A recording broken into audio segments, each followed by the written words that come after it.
Hello, welcome back to Future Ahead, and today we are going to talk all about trait conscientiousness. So, first of all, we're going to get into the background. We're going to go over what makes a conscientious individual and what is conscientiousness comprised of.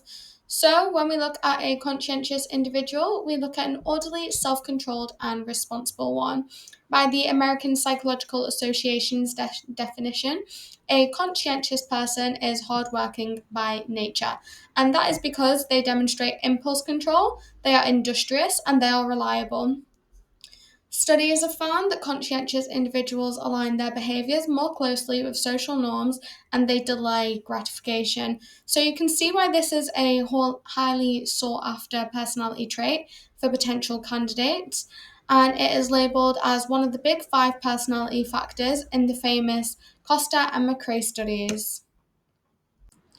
So now we're going to talk about what makes a conscientious individual and where this trait comes from. So when we're talking about it from a bottom-up approach, we can say that conscientiousness results from heritability by 30 to 60%. Now, I do notice that that is a rather large confidence interval.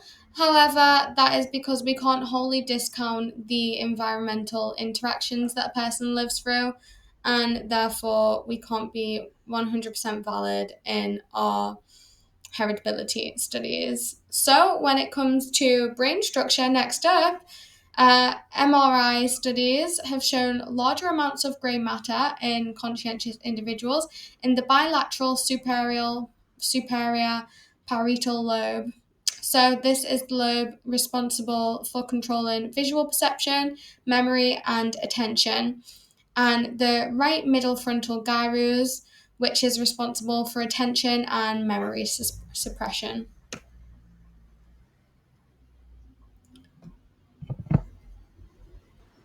So these findings indicate why conscientious characters have an ability to prioritize tasks in an orderly manner and direct their attention away from engaging in unfavorable behavior. When considering the environmental factors with this trait, those of a higher socioeconomic background were found to be more conscientious. And there's no wonder for this, considering that people in higher socioeconomic backgrounds are more likely to have stimulating experiences, educational attainment. They have all these accessible materials, unlike people of a lower social economic status. And those in a lower social economic status are more likely to be more thinly spread across a lot of distractions, such as when is their next food coming in, or the amount of sleep that they're able to get. So, clearly, conscientiousness is quite a desirable trait, whether that be in the workplace or the community. So, how can we encourage ourselves and others to be more conscientious? Well, there was this guy called Chapman and his colleagues who suggested that we need to take a bottom up approach in choice presentation when encouraging people to engage in behavioral changes, transforming them from a trait level from continued behavioral engagement. So, what he said is that individual differences are actually moment to moment choices, which are a process of continuous decision making, which result in behavioral outcomes. And then, when patterned across a long term, that represents our traits. So, he noticed that if we intercept this process, we can intervene the pattern and then that adapts the traits in the long term if we encourage people to engage in this behavioral change continuously. So, this study highlights the importance of intervening at a social cognitive process level, with self monitoring and self regulation being the key processes underlying conscientiousness.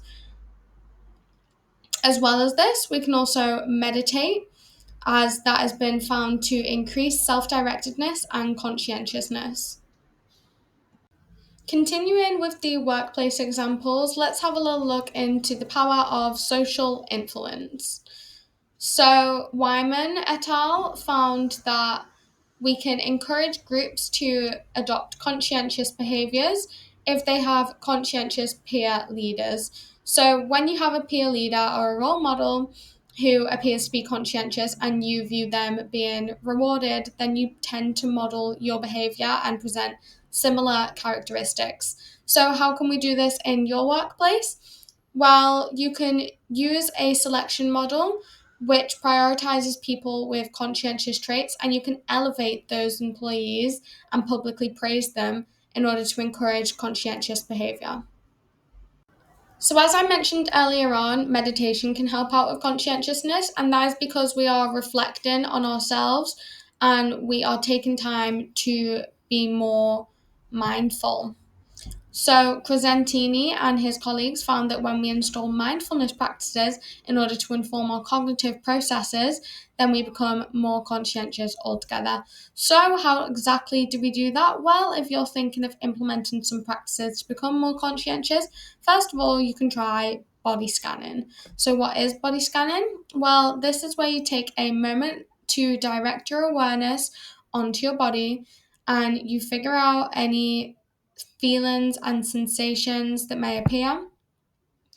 And that increases your ability to navigate your attention, remain present, increase proprioception, and this is a key element to maintaining responsibility of how we move through our personal space.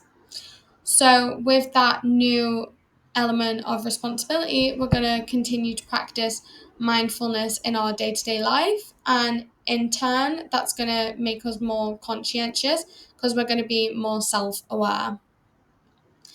So, next up, meditation. Okay, we've already spoken a bit about meditation, but let's talk about what meditation actually is. So, meditation can be done in a few different methods.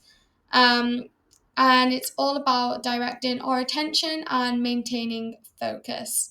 So you can do that onto yourself. You can direct the attention and focus onto yourself.